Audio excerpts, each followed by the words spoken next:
ఊబకాయం అనేక అనర్థాలకు దారితీస్తుంది. అధిక బరువుతో ఉన్నవారు ఆసుపత్రిలో చేరడానికి, అంటువ్యాధులతో మరణించడానికి 70% అధిక అవకాశం ఉన్నట్లు గుర్తించారు. ఇక అత్యంత తీవ్రమైన ఊబకాయం ఉన్నవారు 3 రెట్లు ప్రమాదాన్ని ఎదుర్కొంటున్నట్లు గుర్తించారు. బరువును నియంత్రణలో ఉంచుకోలేని వ్యక్తులు తీవ్ర అనారోగ్యానికి గురి కావడం, విస్తృత శ్రేణి అంటువ్యాధుల వల్ల చనిపోయే అవకాశం గణనీయంగా ఉన్నదని పరిశోధకులు వెల్లడిస్తున్నారు. ఇక ఊబకాయ బాధితులకు టైప్ 2 డయాబెటీస్, గుండె సంబంధిత వ్యాధులు రావడానికి కూడా ఆస్కారం ఎక్కువే.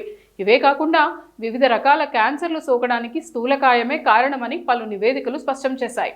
ఊబకాయం వల్ల శరీరంలో రోగనిరోధక శక్తి తగ్గడమే కాకుండా ఊపిరితిత్తుల సామర్థ్యం పైన ప్రతికూల ప్రభావం పడుతుంది.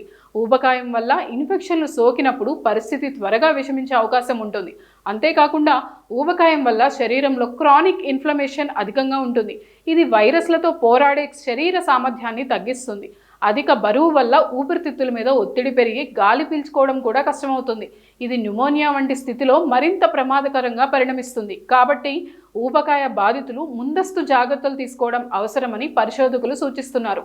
ఫ్లూ టీకాలను సకాలంలో తీసుకోవడం వల్ల ప్రమాద తీవ్రతను తగ్గించుకోవచ్చని చెప్తున్నారు. పౌష్టికాహారం తీసుకోవడం ద్వారా రోగనిరోధక శక్తిని పెంచుకోవాలని, బరువు తగ్గడానికి క్రమం తప్పకుండా వ్యాయామం చేయాలని అంటున్నారు. మొత్తంగా శరీరంతో పాటు ఆరోగ్యం పైన ప్రత్యేక శ్రద్ధ పెట్టాలని సూచిస్తున్నారు.